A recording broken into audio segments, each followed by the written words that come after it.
Okay, we're back. Hey Hello. guys. How Let me you share. doing? I'm doing good. How are you guys? I'm good. I'm happy. Look, as you age, I think sometimes what makes you happy, it's like your 20-year-old self would be like, what? Because, like, my son came over this morning at 7 o'clock and we cleaned out my storeroom. So I'm taking the steps toward getting a freezer. Yeah. Okay.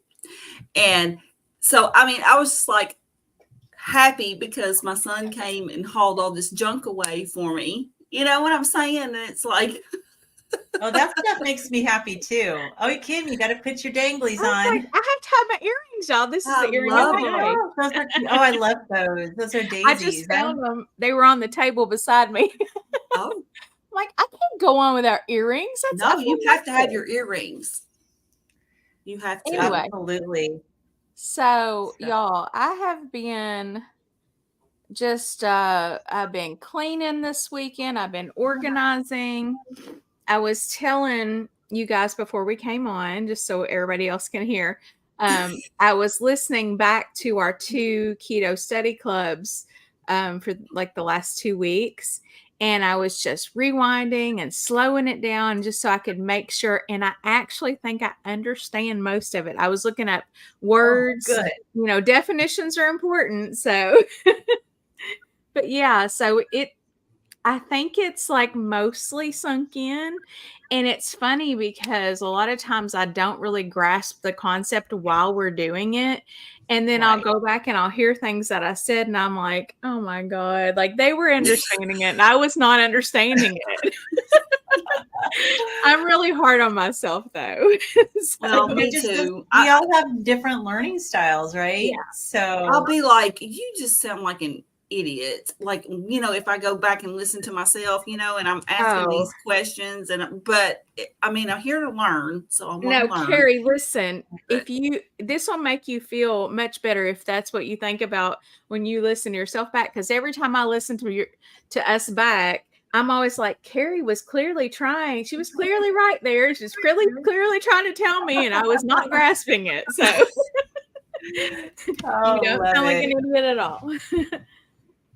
Hey, it's Nicole. Yeah. Hey, oh, Nicole. Nicole, hey, You're How are here you, Nicole? early. Love it. So I know last week we were working on the lab section, and I said that I would get my labs done. Yes. And so Monday I went and got labs done. I sacrificed myself For because it science. took five five sticks and two people to ugh. get all the blood that they needed out of me. Now the Ooh. fourth stick worked, but it didn't put out enough.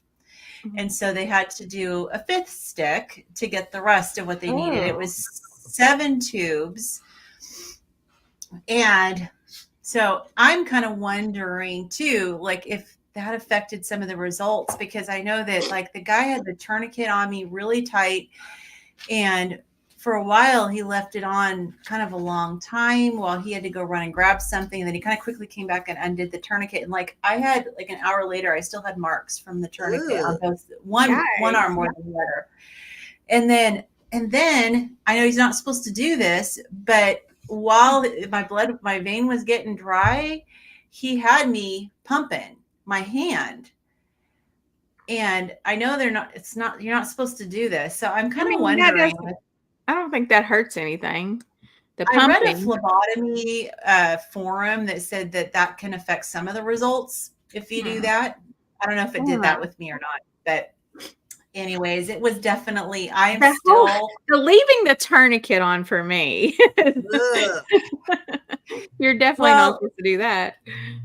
but the weird thing is that the first chick did it fine. As far as, I don't think she had the tourniquet on enough. And I told her, she did it very by the book and didn't fish around for my vein, even though I told her, you can fish. You're not going Go to touch it fishing, girl. Go fishing. if you don't fish. And I No. know they're told not to do that, but it's like, come on, you are not going to get my veins if you don't fish, because they run away from the needle. You have to chase them down. Yeah. And the second guy with the really tight tourniquet, he did fish. So you have to sometimes. I mean, if you don't, I don't believe in just going, like this, but I'll go in, and then if I don't hit it, then I'll like try to feel, and I'll try to like move the vein into the line, and then I'll yeah, like reposition maybe once or twice, but like I'm yeah. like pulling back and going, instead of like just, Yeah, with me, you that's kind of need to, damaging. feel around till you find it, maybe secure it, try to secure it, Yeah, and then poke, poke a little deeper, because I've been told my veins are deeper than they appear. mine are So too. the guy finally got, I mean, he And did mine 3 don't tries. appear. Mine really don't either. I mean, so anyway, so I've got a whole bunch of pages here. The only thing that didn't come back was immunoglobulin assay, which is not, I don't even think she covers that in this chapter, but I did get some kind of interesting results. So I'll share those when we come to the. Yeah. Okay. Yes. All right. So I put a bookmark in it where we stopped actually. Yeah. We left off at the triglyceride to HDL ratio. Okay. So yeah. And we I was really going to get my labs, and I just didn't. I've been not very on top of things lately, let's say. I'm terrible because my lab order was from over 3 months ago. Oh, and okay. Well, I don't feel so bad then. Yeah. Just whenever you get around to it. But you know what? For me, when it's like that much torture to get blood out of me, I'm like, oh gosh, yeah. Blood and a turnip? Are you a turnip? I need to go to the clinic where I used to go with the naturopathic doctor used to be. I need to go and make an appointment there because I need to see their person who specializes in molds, which I have issues with. And she can order some other labs, and then their phlebotomist there can get my blood first try. Really? Yes. Very, very rarely does she need 2 tries. So I think I'm going to, do that. And I was kind of disappointed because my doctor didn't order a CRP, which I thought he was going to. Yeah. And he didn't order a vitamin D level, which I thought he was going to, but he ordered, but he did order the fractionated. I don't know if it was the exact fractionated LDL test, but it was along the lines of that. So I have those results, and he ordered, your standard CBC, CMP, vitamin 12 and folate, the whole thyroid panel, hemoglobin A1C. I got my tryptase. I got an updated tryptase level, which you guys would never get, but for me with my condition, that's important. I've had that. Anyway, you've had tryptase. Mm-hmm. Yeah. Well, mine's usually in the 20s because of the hereditary alpha tryptosemia that I have. And I was really curious to see, like last time I got checked, I was on the carnivore diet, but it didn't do anything. And this time it's at 15. So it's still high. What last time? 20? Last time it was 22.4. And now it's 15.7. So the reference range is 2.2 to 13.2. Mm-hmm. So it's getting close to the normal reference, which is amazing, which means my mast cells are more stable. Well, that's awesome. Good. Yeah. So, all righty. So we are on triglyceride to HDL ratio in the book, and I know she quotes Dr. Robert Lustig, who says the triglyceride to HDL ratio is the best biomarker of cardiovascular disease and the best surrogate marker of insulin resistance and metabolic syndrome. But she said perplexingly that triglyceride to HDL ratio is not a metric used in standard clinical practice. So she said the optimal range is anything above a ratio of 3. So strongly suggested. So anything above a ratio of 3 is strongly suggestive of insulin resistance. You want to shoot for less than 1.5. although lower is better, I recommend aiming for less than 1. Do you guys know yours? Yeah, mine's like less than 1. Yours is less than 1. And wasn't yours too, Carrie? Did we talk Yeah, about mine's right at 1. I think I it's less think than my 1. I think my I have to look it up. HDL is like 77, and my LDL, I'm sorry, and my HDL is like 77, and my triglycerides are like 78 or something. It's just right at a 1-to-1 ratio. Okay, so you take your triglycerides and divide But divide by your HDL. Yeah. Yeah. Yeah. So you divide your HDL into your triglycerides, Your right? triglyceride. Okay. Yeah. Yeah. Yeah. Yeah, I calculated it before. I'm pretty sure it was below 1. I'm gonna have to look now. But anyway, go ahead.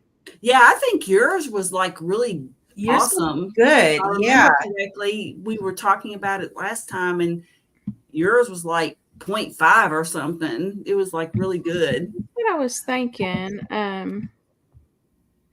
And I've never been able to get mine, like, I mean, like, even at my strictest, it's the craziest thing. Like, I've never had mine, like, I've had mine less than 1, but I've never had it like some people are like 0.45 or something. I'm like, Right. how do you know, that's awesome. Well, you know Yeah. what's funny I've never been is, able to get mine like that. you know what's funny is when I first started getting my blood tests, my triglycerides and cholesterol and everything tested, it was when I was about 23 years old, and I was a new nurse, and I had a job where they allowed you to do that there every year, right? So I would just go every year and get it done. I didn't know anything about it at all. And they would say, "Oh, your cholesterol's high." And the doctor would tell me, yeah, this is familial. You have familial hypercholesterolemia. And I don't think that's true at all, because if you have true problems with that, usually your HDL will not get that high. Right. You know what I'm saying? That's what I've heard too. And I think it was just a crappy food I was eating, and, a doctor who didn't know what they were talking about. So Yeah, it's amazing how many doctors aren't up to speed on the real, like, really how to interpret the cholesterol levels. But so before the carnivore diet, my triglyceride to HDL ratio was over 3. And then, so last year in September, it went down to 2.2. And then this week, it is now at 1.6. So you are trending. So what is your triglycerides and what's your HDL? So my triglycerides went from like 92, I think, down to 74. Oh, that's good. Yeah. Yeah. But it was like, they were like 140 before I started the carnivore diet. Yeah. And my HDL is always low, but it actually went up a little bit. But it's still low. It's only 46. And that's where I struggle, is the HDL is low, kind of on the low end of normal all the time. So my triglycerides were 72 and my HDL is 83. Right. So it's like 0.86 or something like that. Mm-hmm. Yeah. Yeah. So I don't know what the deal is, if I'm ever going to be able to get my HDL levels up, or if it's just going to be a matter of time before I can kind of get them to nudge up. I don't know, but at least the ratio. Better, and at least you're well below 3, right? Mm-hmm. Oh, I'm well below 3, and I'm almost at 1.5, which she said is you want to shoot for less than 1.5, although lower is better. She wants you to be less than 1, so you guys are in good shape. Well, that's a shocker for me. Right. But look, here's the thing too, and sometimes we get so locked in on like exact numbers, but you also have to look at your trending. I mean, look at your trend line. So, Lynn, you are doing great. I mean, you're going in the right direction. Yes. So, yes. What absolutely. about what is your all's LDL? Mine is like, seriously, mine is almost 300. Oh, wow. Okay. Yeah, it's ridiculous. That's why I think it's bad. I think I told you guys about when I got my CAC score, and of course, I didn't tell my doctor I was going to do it because if it was bad, I didn't want him to know. And then do you Okay. have the large buoyant or do you have the small I dip? don't know. Okay, I got my results on that one. Okay. So Oh. I can What's share. your total Okay, LDL? so my total LDL is 186. Okay. Yeah. So the reference range is 0 to 99, according to LabCorp. Yeah. So here's something interesting is they tested the LDL particle number, which is a serum concentration in nanomoles per liter. So it's the concentration of LDL. Now, it's very high for me. So the reference range of low, like a kind of borderline high, is 1300 to 1599. Okay, very high is considered over 2000, and mine was 2219. So the question then is, okay, so what are the particle sizes? That's where the real answers come, right?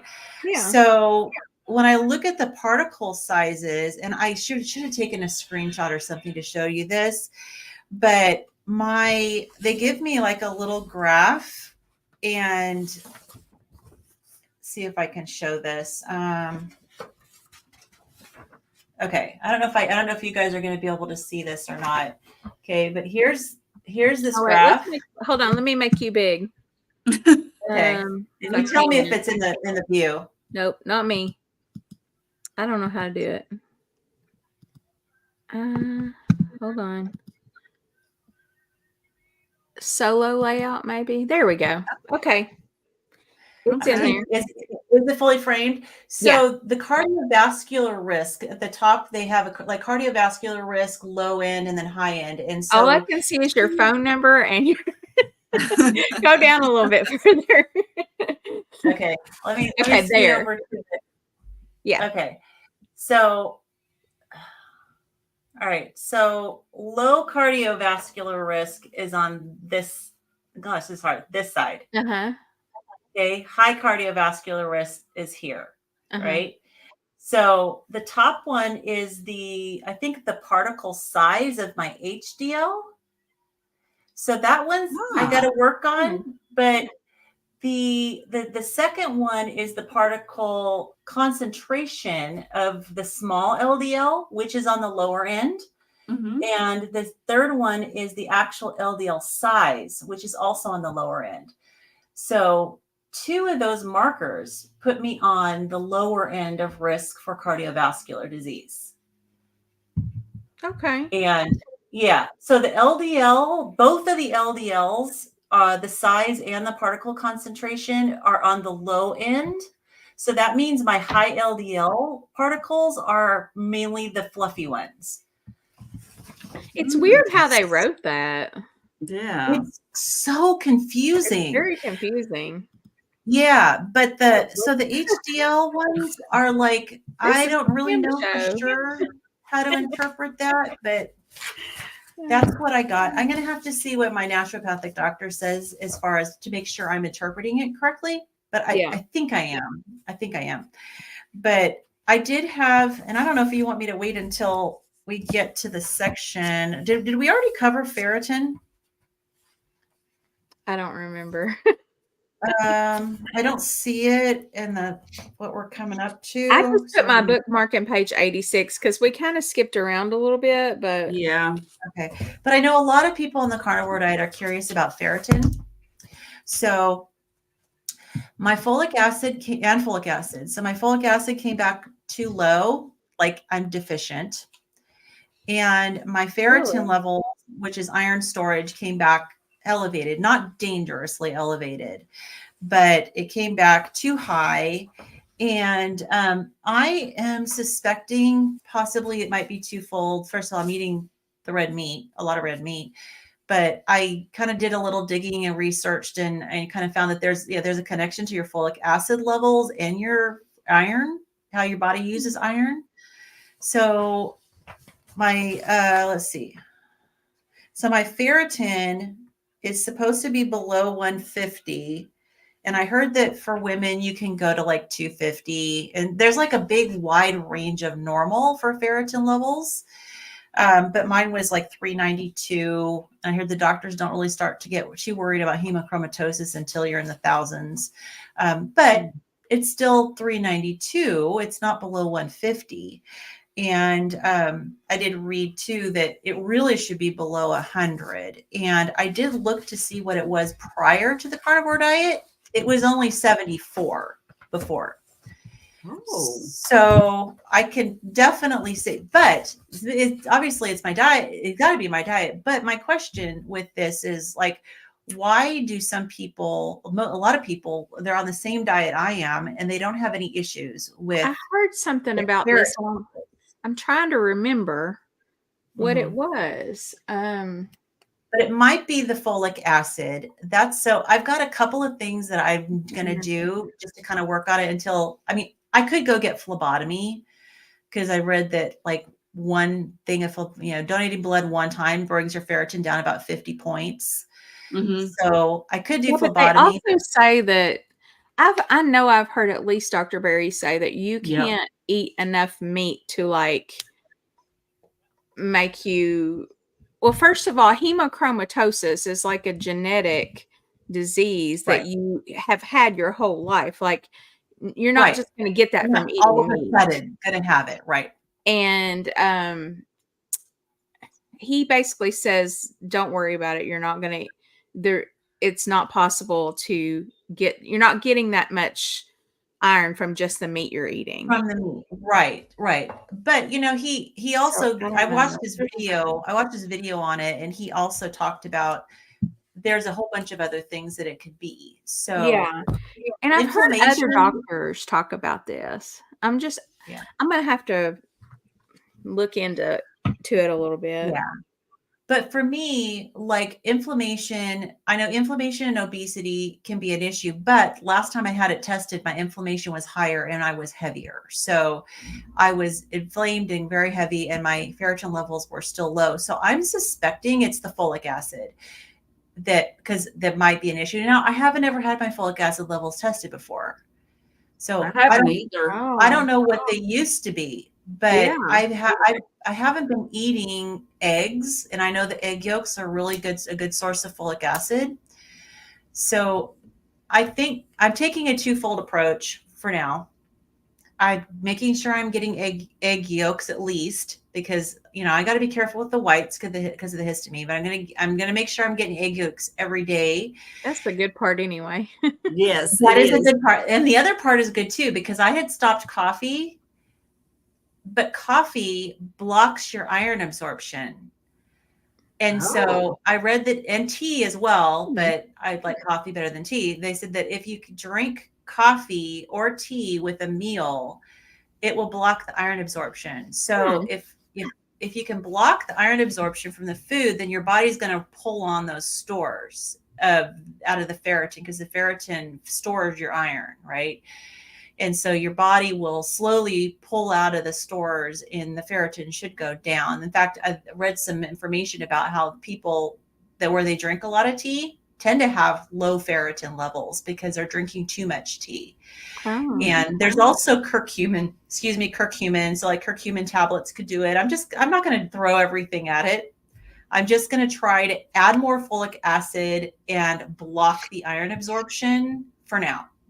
And but excuse me. But my insulin levels are great. I mean, no, they're not perfect, but they're good. I'm showing that I'm pretty insulin sensitive, so that's good. My hemoglobin A1C went from 5.5 to 5.2, and it was originally 5.8 pre-diabetic when I started. My thyroid panel is great, and he tested free everything, so that was good. Mike. Magnesium's good. All my my liver panel too. Like my enzymes are great. They're all looking fantastic. Let's see. And my kidney function's doing great. Oh, B12 is good. So I mean, overall, most everything looked really looked good. There were just a few things that were. Oh, and my hemoglobin and hematocrit are always kind of high, but polycythemia, and I don't have polycythemia vera, but polycythemia is really common with mast cell activation syndrome. And it's interesting because usually, if I read that with high ferritin, usually the people tend to be more anemic and not have polycythemia, but that you can have it concurrently. So Oh, I just found some labs from before, and my HDL prior to carnivore was 56. So I okay. went from 56, what did I say, 80, 87 or something like that? Yeah, That's you're amazing. yeah. That I'll is have to go back and incredible. look. I've been seeing the same doctor Oh, for like and 25 listen, years. And so and like listen I've to, got oh, I'm all of my sorry. labs. I have to go look. What you got? So my LDL, I mean, I'm sorry, not my LDL, but my, well, sugar, I've lost it now. My triglycerides. I thought they were never high. They were 152. Prior Really? to carnivore, yes. I'm Oh just a big my. liar. I get on here and just rattle off stuff I don't even remember. Awesome. Okay, so we're seeing progress, so that's good. And like to me, these things that are off in my labs, I'm sure they're correctable. Oh yeah. So Yeah, I think yeah. so. And the key is that the ferritin is high, but like I said, it's not dangerously high. And I'm not showing any effects on my liver, on my kidneys. It says sometimes insulin resistance can make it high, but I was more insulin resistant, I'm sure, before, and it was lower. So I'm sure that it's a combination of the red meat and the low folic acid. So we'll see. I don't know. Those of you guys who know nutrition, let me know what you think. But Nicole. Nicole, Nicole? Cynthia, Dr. Nelson. I know Dr. Nelson's not here. Yeah. But anyways, this coming Saturday, I'm going to be doing an interesting live stream, which hopefully we're going to kind of do a little bit of analysis. But I'd interviewed Dr. Nicole Hewitt, who I met in Texas at the not at the Hacker Health Conference, but at our meetup there with Healing Humanity. And we did a live stream, and we're just her telling her story. And she went into some labs too, and she's really an expert on labs. And so, but she's going to do, this coming Saturday, we're going to do a stream where she's going to model. I'm going to be her patient, and she's going to model what a good functional medicine doctor patient visit looks like. Oh, cool. Oh, I'm gonna watch that. So I'm going to be her Oh, yeah. patient, and she's going to be the functional medicine. She does functional medicine. So she's going to be the functional medicine doctor. And so I don't know if we're going to go over labs that session or if we're going to do like that part 2, because we're probably going to do a part 2. Yeah. So it's possible that it's elevated because of some sort of inflammation. The thing that confused me, Cynthia, is that my CRP, like last time I got my blood work done, my CRP is always elevated because of my mast cell disease. It was like 16 point something, and my ferritin was only 74. So, and my white cell count. So if you're looking at possibly infection, no infection. My CBC was perfect. No issues at all. So I don't know. You know what they do on my chart? They do a cholesterol to HDL ratio instead of a triglyceride to HDL Yes, ratio. they do, and mine's always terrible. Well, mine is 3. Yeah, mine's like 100. No, it's not. But I mean, But mine's mine was bad. 5. Mine was 5 prior to carnivore. So okay, so it's getting better. getting better. So anybody Yeah. who says, "Oh, what about your cholesterol, baby? Look at it. Look at it. It's getting better in That's every right. way." Like, And so with the triglyceride to HDL ratio, she says that if the ratio is high, your risk of a heart attack increases 16-fold or 1,600%. So, yeah. Okay, right. so yeah, but that's a what is it? That's not an Relative risk? Is that a relative. relative Is risk? that a relative? I don't remember. Probably. Yeah. It's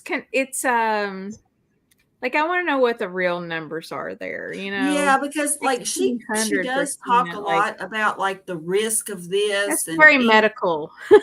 and It's very sciencey, yes, and scare you to death. I'm like, Yeah. what is determining that this person has a higher risk?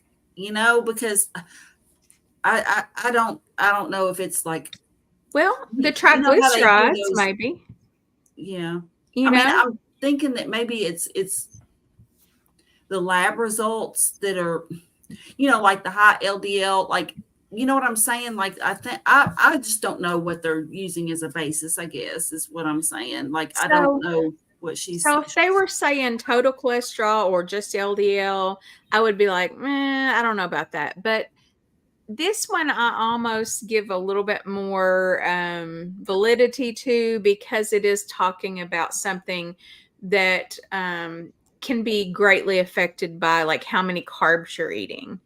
Right. And I think ultimately your baseline health status is going to be greatly affected by how many carbs you're eating, Mhm. no Yeah. matter who you are. Yeah.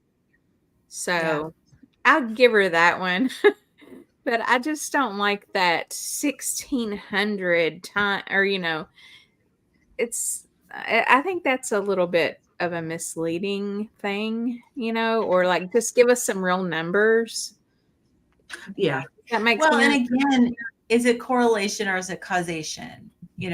What are the studies? I mean, how many factors can they correct for in these types of studies? And They're I'm obviously thinking it's correlation. probably correlation. Yeah, because Well, they're looking at people and they're just looking at their lab work compared to whether or not they have a heart attack. yeah. But how I many mean, you factors can't go into determine whether you have a causation heart? with that. Like how many Well, of them smoke? I don't think there would be any way You to. know, yeah, hard to say. But I mean, anyways. But apparently there's a lot of doctors that say, yeah, that is a better ratio.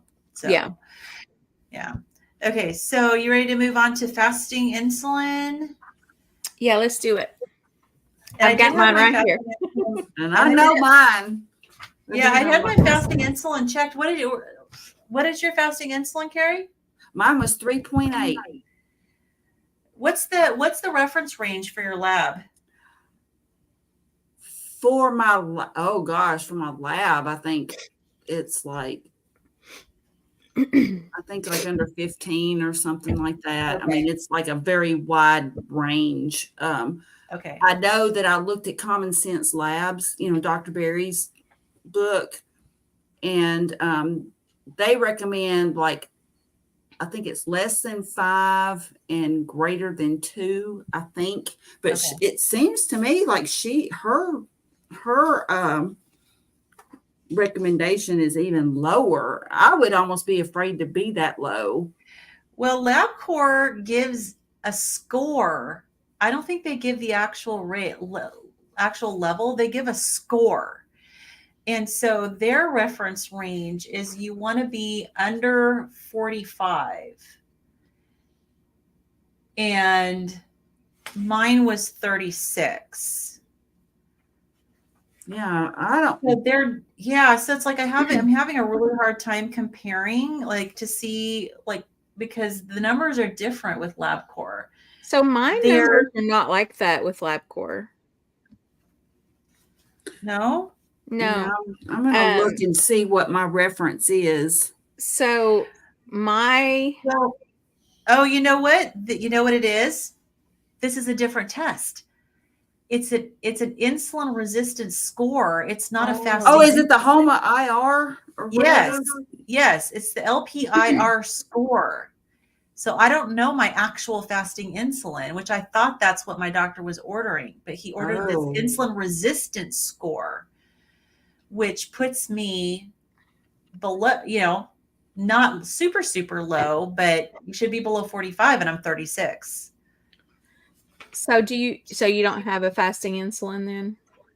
No, I'm going to have to, next time I get lab work, I'm going to ask specifically for a fasting insulin. Mine was 8.9, which is actually Okay. still way too high, I think. Yeah, mine's 3.8, and it doesn't, let me see. It But says mine is, reference range is less than or equal to 18.4. So Dr. Berry, I've heard him say, basically the reference range is not optimal. so that. mine pre-carnivore was 17.3, and now it's 8.9. That's like a year later. Huzzah. And the reference range for LabCorp on that is 2.6 to 24.9. That seems Wow. really high. But see, they just call it insulin. They don't call it fasting insulin. So it just happened to be a fasted test for me. I think that's the way they do it. Yeah, because I had asked him, I mean, like when I had labs done, I was already fasted anyway. Yeah. And I just told him I wanted him to test my insulin or check the insulin. And he was really cool about it. I mean, my fructosamine was right smack dab in the middle, which, I was a little bit concerned because my A1C had been like 4.9, like 4.8, 4.7, 4.9, like forever. And then after I went carnivore, it had gone up to like, 5.3. And I was like, this is, it just bothered me that it went up like that. And so I had my fructosamine and it was 255, was it UMOL, whatever that is. The normal range, it's smack dab in the middle of the normal range of 205 to 285. Good. That's good. So I was like, whew, thank goodness. I still haven't had that test done because evidently my lab doesn't do that test. And my doctor's just like, I'll order it, but I don't really know how to order it. So since that lab doesn't do that test and she doesn't know where I can get it done, I'm kind of like up in the air about it. But also they said that I could get let's see here. Or was it, what's the other? The glycated albumin. And see, I had asked for that originally. Okay, that's the one. That's the one. And sorry. He couldn't find it. Like they tried. can't find that bless one his either. heart. He looked on the list and he's like, I can't find that. And he actually went online. Yeah. I was like, I just love him. I mean, he's trapped in a system that's terrible. Well, it sounds like he's doing a good job though. Yeah, because he said, he says, I can do a fructosamine. And I was like, okay, let's do that one. You know what I did get that I didn't even realize that I got, and I'm really, really glad I got this because I've been wanting this. You know how they say that most of your magnesium is not in your circulating blood, it's in the red blood cells, or intracellularly, I guess. But so you have to get a magnesium RBC to see like what your actual magnesium level is. And mine is 6.8 and the reference range is 3.7 to 7. So that's really good. Yeah, I had mine checked too, and I think it was 6.0. Wow. Yeah, 6.0. You're doing good. I need to get mine checked. You I don't have mine checked. You don't have all kinds of vitamin deficiencies from carnivore, guys. We're proof. Except folic acid. All of my ass. No, all of my ass. For me. All of my labs. All of my labs are getting better, and the other is also getting better. Good. Oh, mine too. It's getting smaller. Oh my gosh. And I do not have any problem with folic acid or B12 or anything. So I think that's something that Lynn needs to look into. That may be something specific to her rather than, I don't think that's carnivore related. Do you eat enough eggs? Me? Yeah. That's enough. I don't know. I eat eggs. I eat a ton of eggs. Because I know egg yolks are higher in folic acid. And like I said, I've been avoiding eggs completely for like 8 months. Oh. Yeah. I mean, I eat eggs here and there. Like I don't overdo it. It's not my favorite food, to be honest with you. Yeah. It's weird. I cycle through eggs. Like lately, I've been on a big egg kick where I'm having like 4 to 6 eggs a day, Yeah. which is a lot for me. But then, like, I'll go for a while where I don't eat any. I have Like an 2 or egg. I 3 have an weeks. upper egg Yeah. limit of like 3 eggs. That's it. And then I'll start getting nauseated after that. And I Oh, love mine sunny side up, though. That's about the only way I eat them. yeah.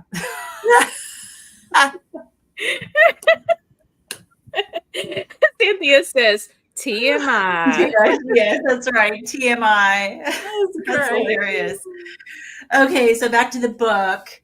She does talk about a homa, Oh, H-O-M-I. wait a minute. Let's address this real quick. Mine has. So that's so my A1C increased from 5.7 off of carnivore, and then I went on metformin for a long time and it went down to 5.2. And then the same time I started carnivore, I said, bye metformin, I'm done with you. And now I'm at 6.0, but I don't think it's real. I think it's where my red blood cells are living longer. So that's why I want to get my fructosamine tested. And then I will have to report back to you guys because now I've made a deal out of it. But my total cholesterol, okay, I found my total cholesterol. My LDL is actually 255. It actually went down like 20 points from last fall. Oh, that's good. But and then my total cholesterol, I mean, for anybody that tracks that, is 347. So my ratio between cholesterol and HDL is 4.6. But I mean, my HDL is 77. So yeah, absolutely. Your triglyceride to HDL ratio is great. Yeah, and, What were and you Kim, saying? Kim, you did the continuous glucose monitoring, and Yeah. so Oh, yeah. So I would know if that, right. in order for me to have an actual legit hemoglobin A1C of 6.0, I would have been able to sense that, or sense it, but track it on my thing, because that was the 3-month period that I did that almost the whole time. What I would do is I would do it, and then I might not do it for a few weeks, and then I'd get it on again, because each one lasts for like 10 days. But I have all that data, and my sugar, I mean, if it would spike up, it would quickly come down, and it would only spike up maybe once a day. And it never really got above like 140, 130, 140. And that was if I was just really like putting some stuff in my coffee that I shouldn't be or something. And it would come down so quickly. There's no way that is a legit number. I don't believe it. Yeah, absolutely. Okay, so carry on a statin stat. I'm gonna call the doc in the morning for her. That's right. Well, here's the cool thing. Since my CAC score is 0, and when they called me back in March to give me my lab results, I'll have labs again in October. But because I go every 6 months for some weird reason. But anyway, but when the nurse or the lab person, whatever, called me, and she says, your LDL is at blah blah. She said, but since you have a 0 CAC score, Dr. Demergen isn't, concerned. And so it's like, okay, yeah. Oops, I said his name, but I like him, so it doesn't matter. That's okay. We can give props to good docs around here. Yeah, he's a good guy. But anyway, yeah, because I mean, like, he just pretty much, if I just ask him to order something, he'll just order it. But I just thought that was interesting. That was cool, So apparently that's part of the plan, like the guidelines or whatever. Like if you have a 0 CAC score, that they will disregard high HDL. Yeah, as they should. All right. So where are we moving on to, Lynn? Let's see. Well, we talked about insulin resistance, and what about the HSCRP? Did we talk about that? Let's see. I think we talked about that. Did we talk about that last time? I think we did a little bit. Yeah, I think we did I tell you all my numbers? I don't think I did. No, Yeah, I know we Um, were. So my HSCRP is 5.69 and the normal is 0 to 3. Okay. So I am high there, but that is down from a year ago. It was 10.98. So definitely my inflammation, whether it's caused from just general inflammation from being overweight or whatever, or autoimmune, which I suspect, or candida, which we all know that I have or had, it's coming down. So we're making great progress. It seems like everything's like divided in half, you know? Yeah. That's good. Well, I'm disappointed that I didn't get an updated CRP because last September mine was 16.21. Was that a HSCRP or just a regular? That was a HS. Yeah. But, mine's always high with my mast cell disease. Yeah. And so I was really curious to see what it is now because, like I said, it's been as high as 25 in the past. So 16 is better, but it's still very far away from what it should be, for sure. So I've never had one done, so I guess that'll be my new one. We're gonna have to. We need to come up with a list of like labs that we all agree that like we definitely need to get these the next time we get labs, and that way we have like, because we've heard from different doctors. Yeah, make sure you get this. Make sure you got that. And I've got Dr. Berry's book, so I can use that too. I'm sure you guys have it too. Mm-hmm. Yeah. And this is a list. I mean, in this chapter, this is a list of we the can labs. use this list. Just make sure Absolutely. that everything's covered, Yeah, she goes into great detail. Yeah, she does. Yeah, definitely. And so, so supposedly this is it can determine whether or not you're at high risk for heart attack and stroke. But it's interesting because, other things in my lab panel put me more on the lower end of risk. So, that's why I think you have to look at the whole, right? Yeah. You have to look at the person as a whole. And how you're trending, because things don't heal overnight. I mean, we've had a lifetime of eating doo-doo foods. Yeah. Right. And like Mike says, progress, Yes. progress, not perfection. I mean, as you've all said, we're not going to heal our bodies overnight from years and years, decades of abuse that we've done, whether it be on purpose or just because we didn't know any better. It was probably a little of both for me. But sometimes I expect things to just be like, boom, I've been doing this a year. Dang it, I deserve to look like Kelly Hogan. But then I look, Kelly Hogan has been doing this for like what? At least 20 years almost. 20 years? I don't know exactly how long, but it's a long time. Which means she started when she was really young. Yeah, she caught it early, and she talks about that Dr. Dunlap, which is hilarious. Because Dr. Berry always talks about Dunlap's disease. Yeah. Because your belly done lapped over your belt. And it's like, that's almost a blessing. Like I've heard her talk about that before. We're lucky, really. Like, even though we have suffered, most of us have suffered greatly.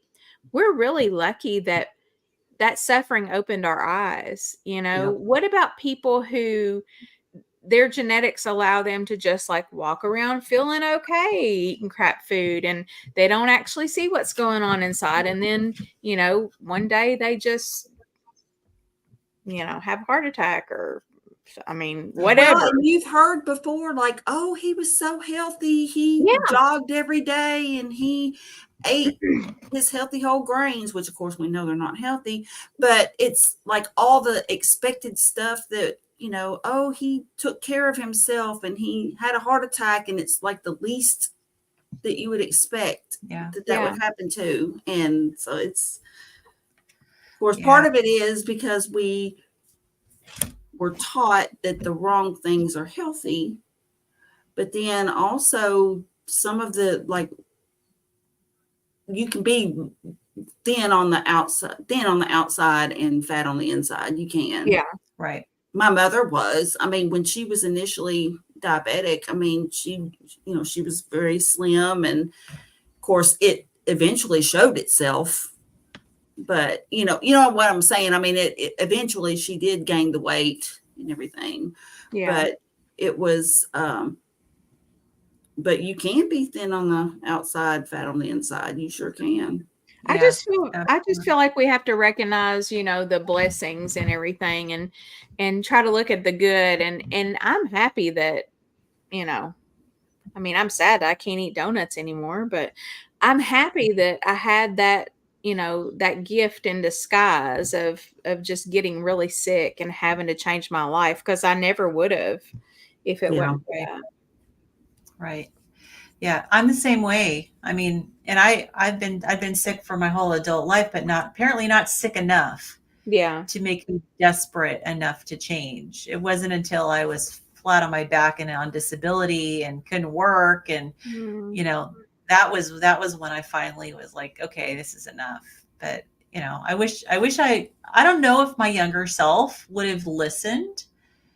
Yeah, I don't You think I know? would have. Yeah. I don't think I would have either. I mean, unless I had like a crystal ball and Yeah. could see. But without that, I don't know if my younger self would have listened. I mean, I go back and forth on that one. But Yeah, I'm yeah, pretty sure I wouldn't have. But it's yeah, funny, I can look back and see where my metabolic health started taking a nosedive, and it was early.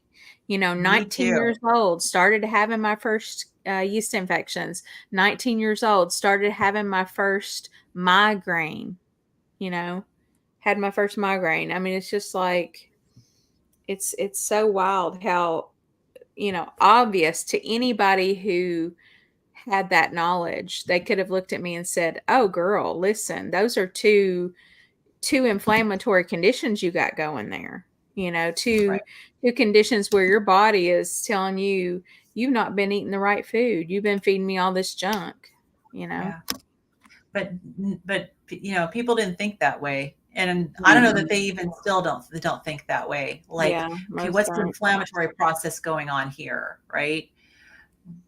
I don't, they basically say, okay, well, you've got this, here's the medication. You got a yeast infection, here's some fluconazole. You got migraines, here's, some And medicine for your migraine. And I remember telling these doctors years ago, like, it's not that simple. You think I can just do the cream and get rid of it, and that's that.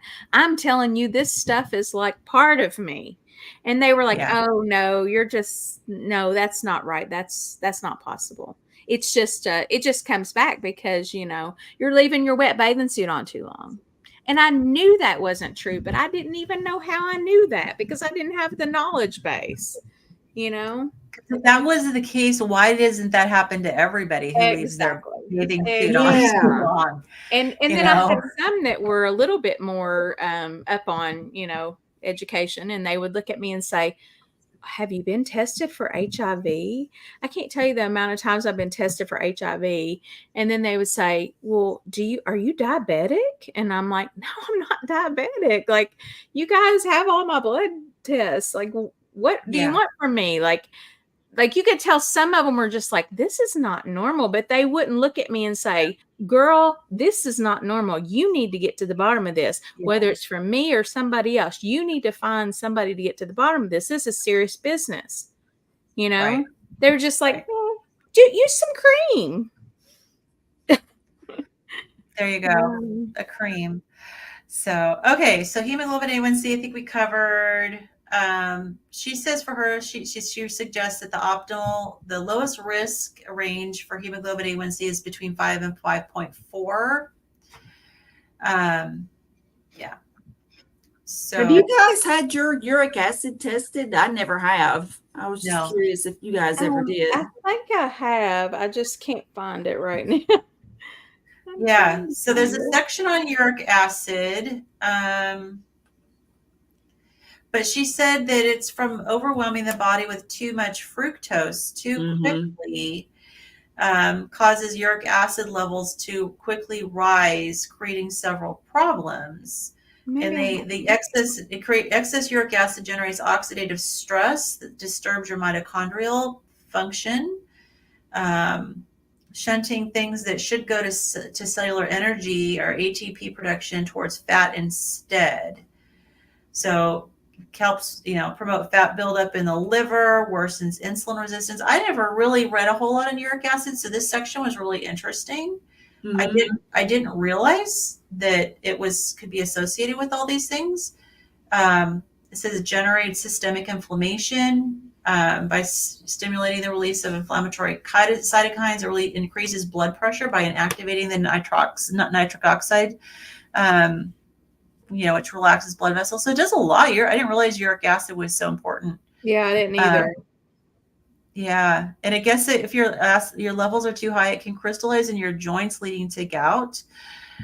And it says it says also that you have like a higher likelihood of having type 2 diabetes, higher of kidney disease, depression, and twice as high risk of sleep apnea and heart attack. So yeah, interesting. I don't think I've ever had my uric acid levels tested. Yeah, I haven't either. Yeah. So I she said thought the I had, but optimal. maybe I haven't. Yeah, she said the optimal range is less than 5 for men and 2 to 4 for women. So, but that was When I Have you first guys got had all your vitamin D tested? Uh-huh. yeah. Mine was, I tried to justify it. So I told the doctor, it was so funny because I told him, I was like, well, I've been taking a supplement and I need to know whether I need to back off. And my vitamin D25, which is the one that Dr. Berry says to get, but was 120. And so that poor little nurse or whoever it was who called me, she was like, Dr. Merchant says to stop taking your vitamin D supplement. Which I haven't stopped taking it, so there's no telling what it is now. But I did have my uric acid tested, by the way. What is it? So what was it? This was pre-carnivore. So okay. It was 5.1 pre-carnivore. Yeah, I don't think I had. It was a little high. The high level 6.2. Okay. Range is wasn't optimal.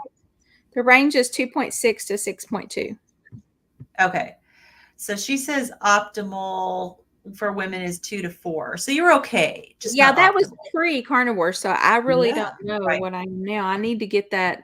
We're going to put that on the list. Yes. It's probably better because you're not eating the fructose. Yeah. Yeah. So. I would imagine it's probably really good. So, okay. So you ready to move on to liver enzymes? Yeah. Okay. So, the AST and ALT are proteins made in liver cells that can be released into circulation when liver cells die or become damaged. So she mentions that one reason is insulin resistance. Elevated AST and ALT are associated with increased risk for fatty liver and metabolic syndrome. Now, I had mine tested, and they were really good. Let's see here.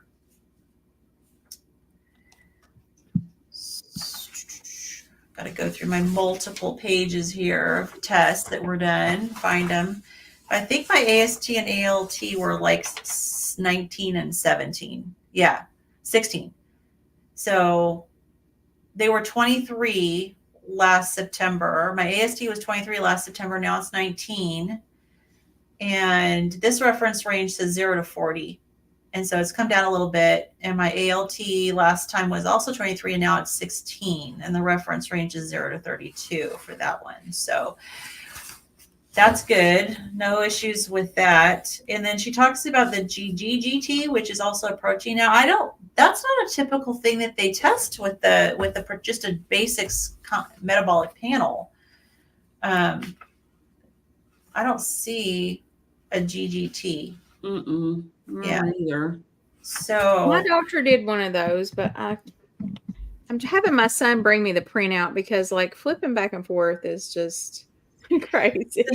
Yeah, so she says it's a unique marker that is one of the few tests that can offer a hint of oxidative stress. So that's interesting.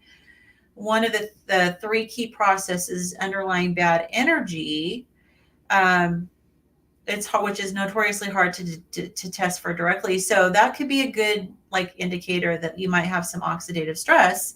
So the GGT's role is to metabolize the protein glutathione, which is a key antioxidant our bodies make to neutralize free radicals, and levels will increase in the face of more oxidative burden and glutathione activity. That seems like that would be a good one to get. I have that. So my doctor actually has me taking glutathione. Okay. My functional medicine doctor. And Mhm. my GGT is 9 and the normal is 0 to 60. What does she say? So she says, you want to know the normal or the optimal? So Well, GGT, whatever. the normal 8 to 61, and she doesn't give an optimal. Oh, wait, no. Let's see. For GGT, lowest risk for women is below 14 to 20. Yeah, below is, let's see, 14, below 14 to 20. So she's Okay, not so I'm super 9. specific. You're good. Yeah. Okay. And that was Yeah. recent. Yeah, you're good. So, and as we know, like the liver is super important. So it's important to take good care of And it. then what else did we do? Liver enzymes? Yeah. So AST and So ALT, she mentions. my AST is 77. Or I'm sorry, AST is 13. Sorry. And ALT is 15. Okay. So yours So are a those little are bit better both than mine. good. So mine are not within the optimal range, according to her. They're close. Well, one of them is. So she said that research suggests that all-cause mortality starkly increases when AST and ALT levels rise above 17 units per liter. So my ALT is 16, so that's good, but my AST is 19, but it was 23. So it's not too far off from. It's trending in the right direction. Yeah. Yeah, it's within the normal range, but not within the optimal range yet. So, yeah. Okay, so vitamin D. Let's see. So obviously, it's actually a hormone. It's not really technically a vitamin,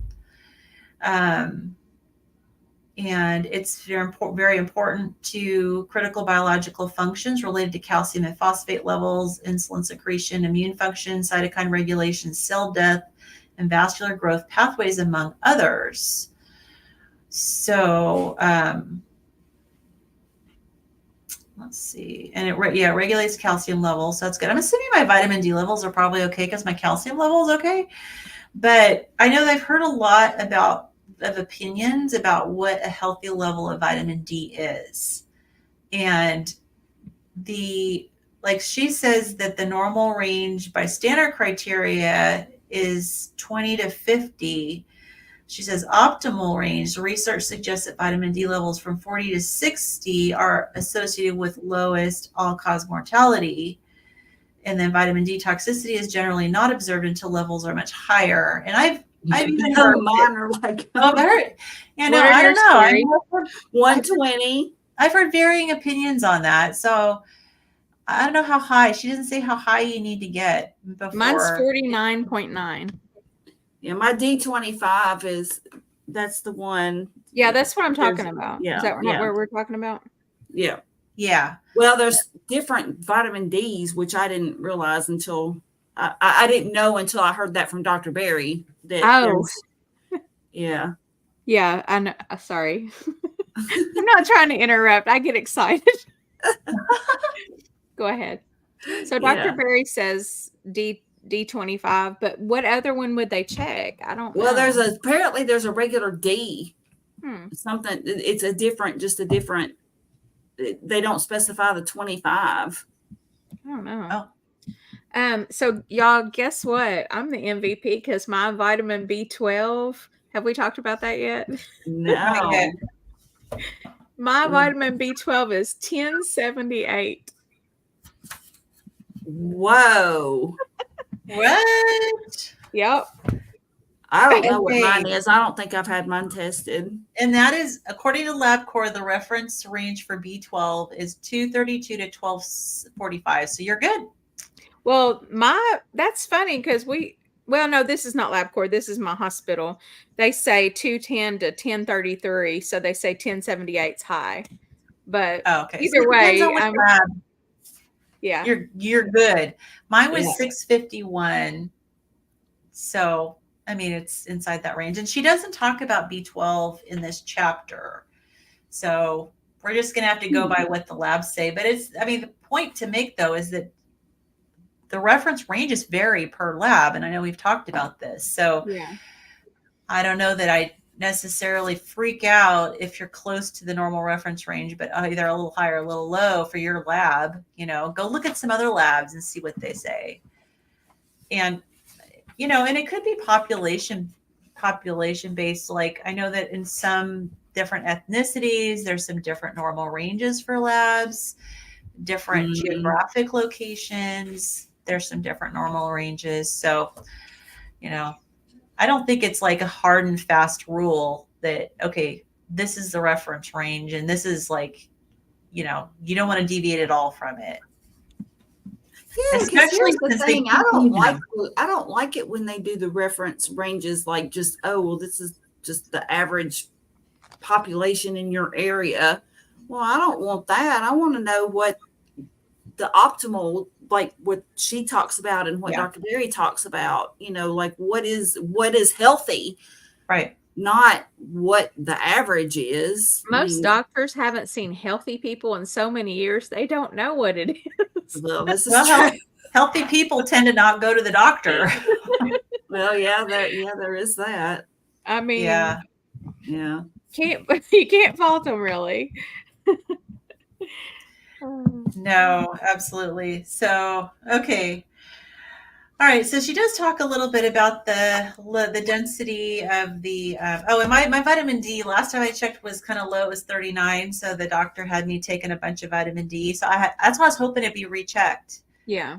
I will go get it rechecked and see what it is. I've also been laying out in the sun every day and getting sun exposure every day. Yeah. So trying to get it the days that I can spend, 20 minutes or so laying out in the sun, I don't take my supplement.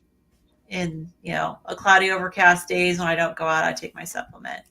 My And doctor, I tell you what, I always feel so much better when I go outside and just even if I get 5 minutes, just in the middle of the day, like I get the morning sun and then I'll go out like just periodically, like I'll take little breaks and go outside and just, I don't know what it is. Well, I mean, I think I do. I mean, it's our primal instinct or whatever. I mean, we miss that because we're stuck indoors all the time.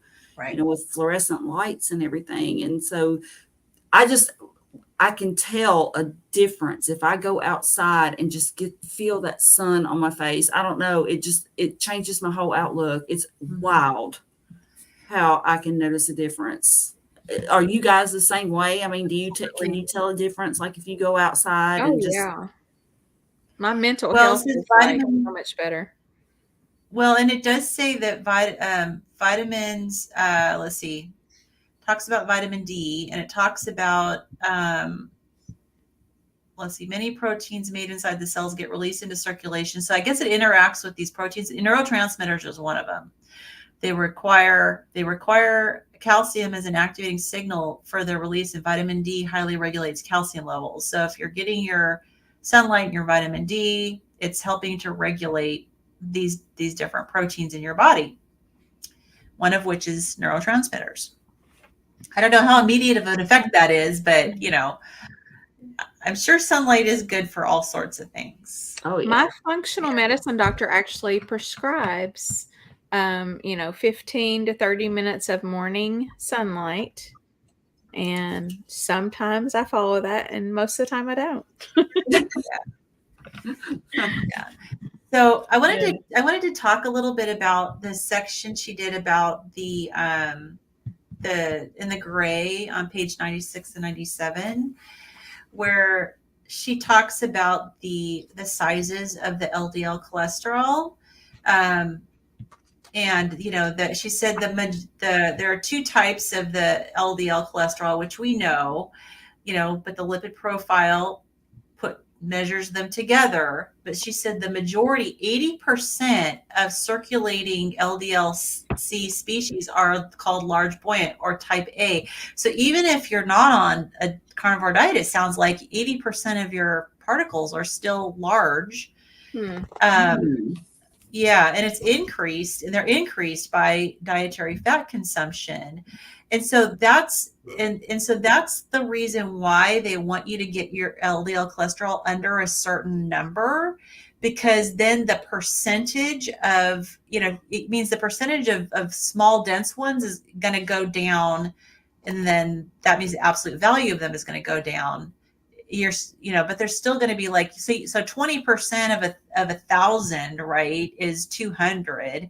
So you don't want your small dense particles being 200. So you want to get your total cholesterol down so that they're a lot smaller number, but they're still like 20% of in normal, right? But so she says the large buoyant LDL are cardiovascularly neutral.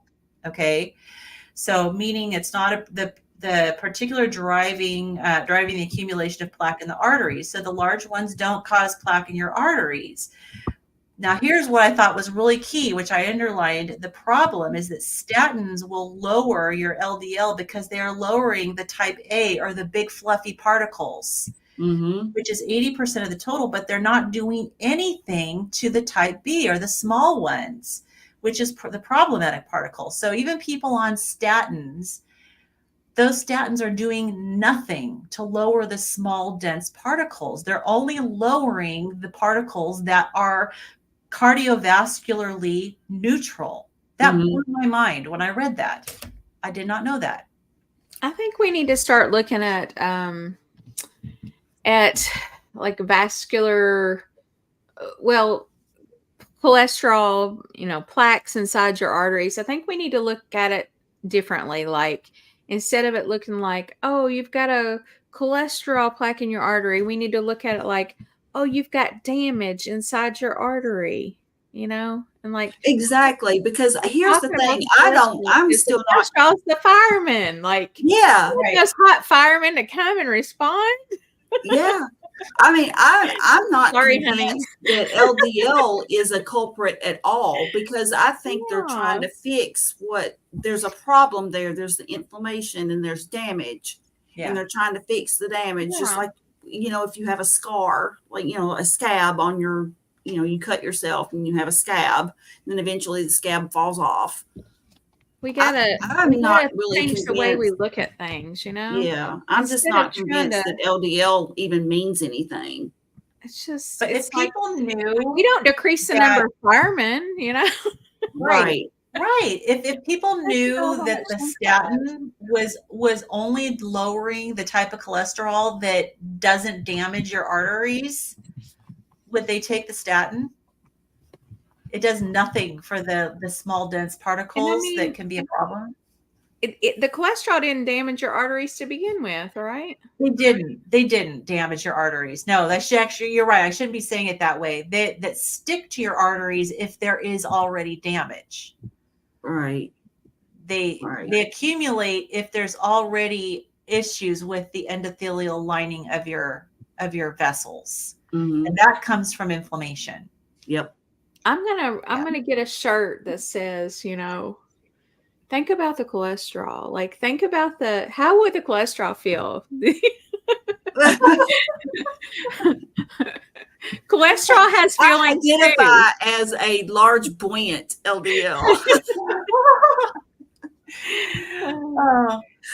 I'll be like, this lady is crazy. She's crazy. She's woke. I don't want any microaggressions against my LDL. Yes. Oh, we stop sending microaggressions towards my. That's right. Towards my LDL is triggered. Please.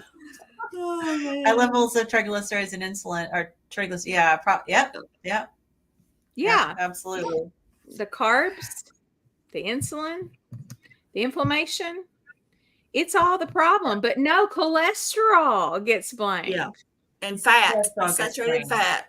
Absolutely. It's like the only people at your workplace that actually work They always get in trouble, but the rest of people just sit around doing nothing and they're just fine, right?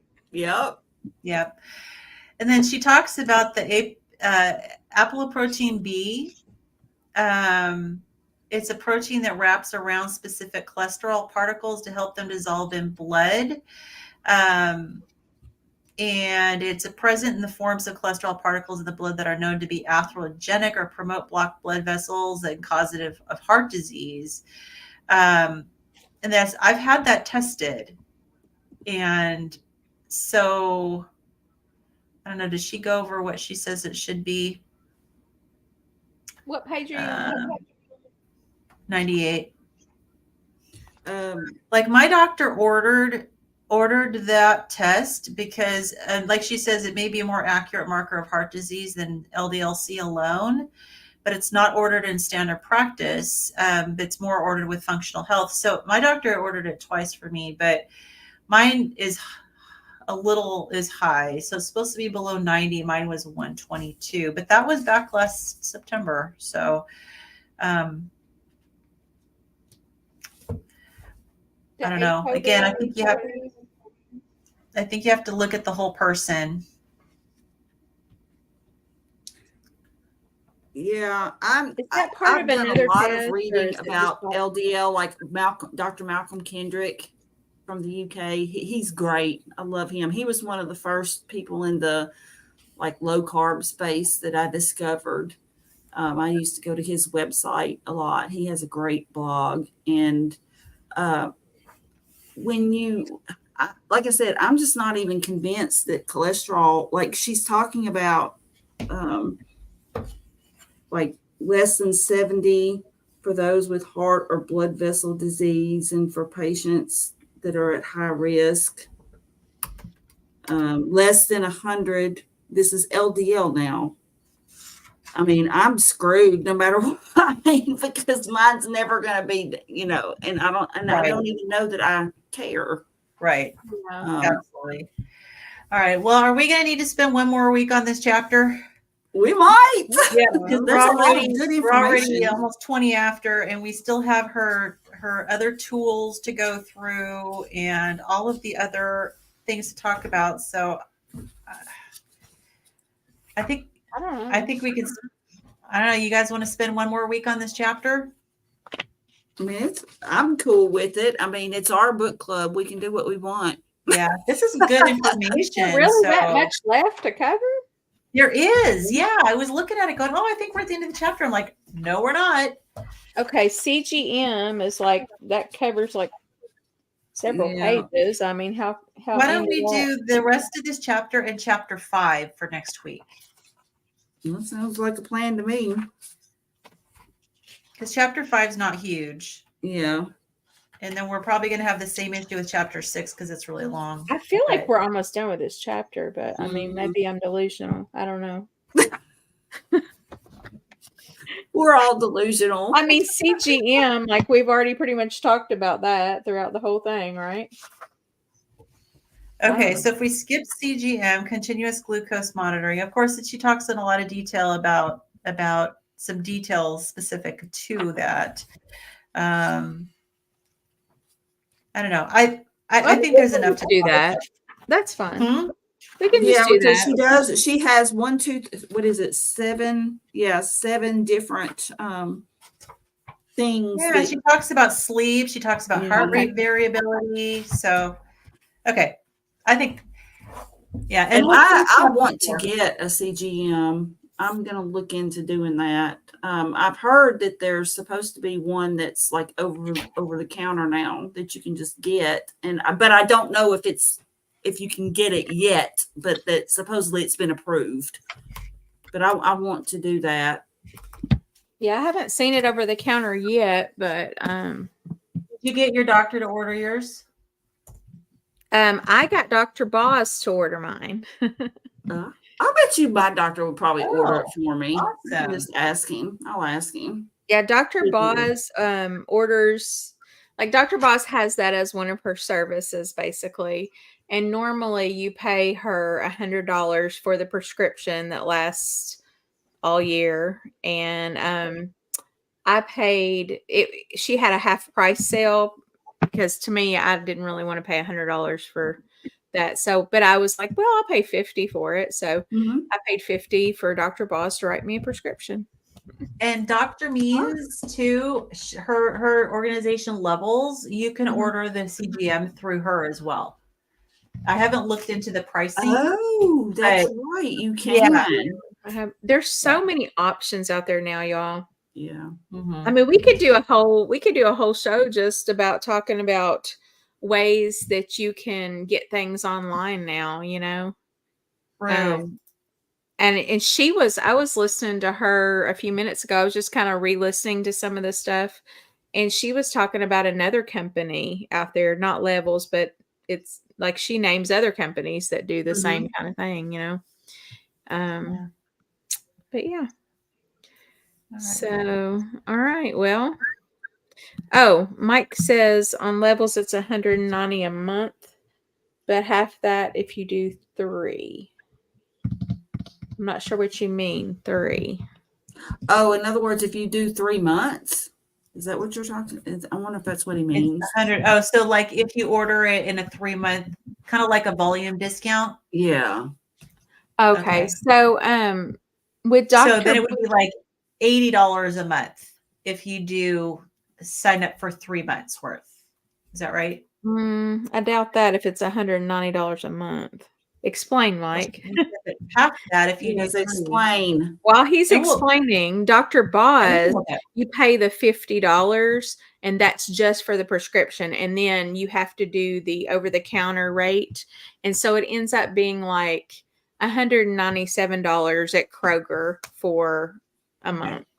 Okay. So, and that's for 3 different little things. So you don't have to do them for a month straight. You can do 10 days and then wait and then do 10 more days. Because I think that 10-day stretch is very valuable, you know, and I don't feel the need to do it straight through, you know. Yeah. Right. Okay. You have to sign up for their study. But what do you mean Okay. by half that if you do 3? I'm confused by that, Mike. And I didn't want to sign up for a study either because I know I mentioned I heard her talking about the study because they make you challenge it with glucose, and it's like I don't want to mess myself up metabolically. I don't want to make myself sick. So I'd rather just do it on my own and not be part of a study. And I get it. There's people that will do this to be part of the study, but I just don't want to do that. Yeah, I don't want to make my glucose go up on purpose, in other words. And even though it's temporary, I just don't want to do it. If I don't have to, you know, after being off of it for so long, I could see it would make me sick. I don't want that. Yeah. So, okay. All righty.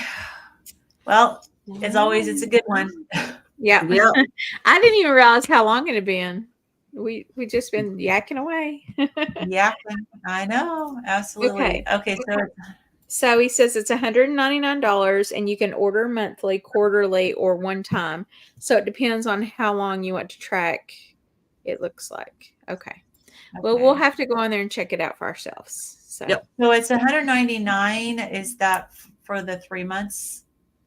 Maybe that's for the 3 months. I bet So that's a that- month because I mean, just getting it from Kroger is $179 a month, and that is not including the prescription writing person. Mhm. Okay. So maybe Because you they're get a going to bit want of their a fee volume. also. Yeah, but it's expensive, you know. Yeah. That's why I All break right. mine up, you know, and I don't do it straight through. Just get me like a 10-day stretch. And then, like, if I'm eating really strict carnivore, there's not much need for that, you know. Yeah. But I'll still do it. Just, you know, I mean, I've never been super strict, you know, but if I'm doing really good with carnivore, there's no need for me to wear it, you know. When I was wanting to see what my Crystal Light did and things like that, and my coffee with the Chalk Zero. That Chalk Zero, honey, that jacks it right up for me, Mm. especially first thing in the morning on an empty stomach. Okay. Okay. So do 1 out of 3 months if you do quarterly. Okay. Okay. Cool. All right, All guys. right. Well, thanks for hanging in there with us and listening to all of our labs. I'm sure it was extremely interesting. People like to hear about labs, though. But if we have anyone out there who ever doubts that carnivores can have, relatively can improve at least on their cholesterol and other things, then there's the information. So thanks, guys, and we will see y'all, I guess, next Sunday, unless you come to our keto study club on Thursday. Yeah. Mm-hmm. So, all right. Thursday at 5:30 Eastern Standard Time. Right. All right, guys. We'll see ya. Bye. Bye. Bye.